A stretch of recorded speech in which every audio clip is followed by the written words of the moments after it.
নিয়ে অনেক আলোচনা, এই সেই ভাইরাল পিলার, ঠিক আছে, যে ভাইরাল পিলারের জন্য অনেক সময় মানুষ গ্রেপ্তার হয়, এই পিলারটা আপনাদের দেখা, এই যে যেটা বলে গুপ্তধন, এটা কি লাগা জাদুঘর। দেখেন, হাই হাই হাড়ি, মানে হ্যালো, আসসালামু আলাইকুম। ইতিমধ্যে আমার ভিডিওর থিম দেখে বুঝে গেছেন যে আজকে একটি বিশেষ কিছু আমি সম্পর্কে আপনাদের বিস্তারিত বলবো। একটা যে ফটকটা দেখছেন, এটা হলো দক্ষিণ এশিয়ার অন্যতম একটি জাদুঘর, বরেন্দ্র জাদুঘর গবেষণা কেন্দ্র।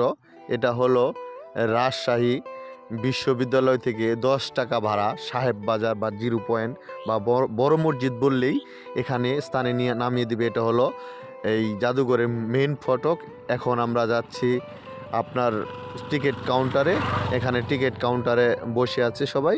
টিকিট কাউন্টারে আমি এবং আমার বন্ধু শিহান ভাই টিকিট কাটলাম। তারপরে এই জাদুঘরটি 1910 সালে প্রতিষ্ঠিত হয়েছে। 3 জন ব্যক্তি উদ্যোগে এই জাদুঘরটি স্থাপন হয়েছে। বাংলাদেশের মধ্যে একটা সবচেয়ে বড় বা অন্যতম একটি জাদুঘর বা গবেষণা কেন্দ্র। যে পিলারটি আমি দেখাচ্ছি, এটা হলো জল্পনা কল্পনা, আসলে কত কোটি টাকা বাকি জানি না, অনেকে এটা নিয়ে হাস্যরজ্জ্বল।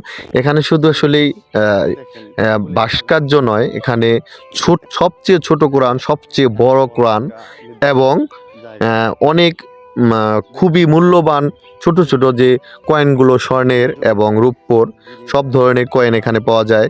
তরোয়ারি এবং রাজা গজাদের যে পোশাক, এগুলো আছে।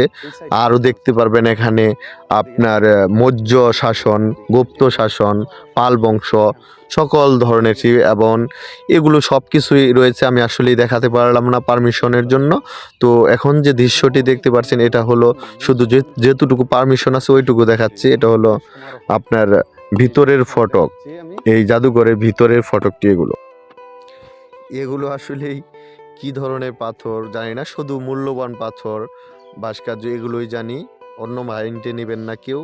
এগুলো এই যে এটা মনে হয় গুপ্তধনের যে একটাই থাকে, এরকম একটা সিস্টেমে এগুলো আসলে তারা উদ্ধার করেছে, অনেক যুগ যুগ ধরে উদ্ধার করে তারা এখানে প্রতিষ্ঠিত করেছেন, এই জাদুঘরে এনেছেন।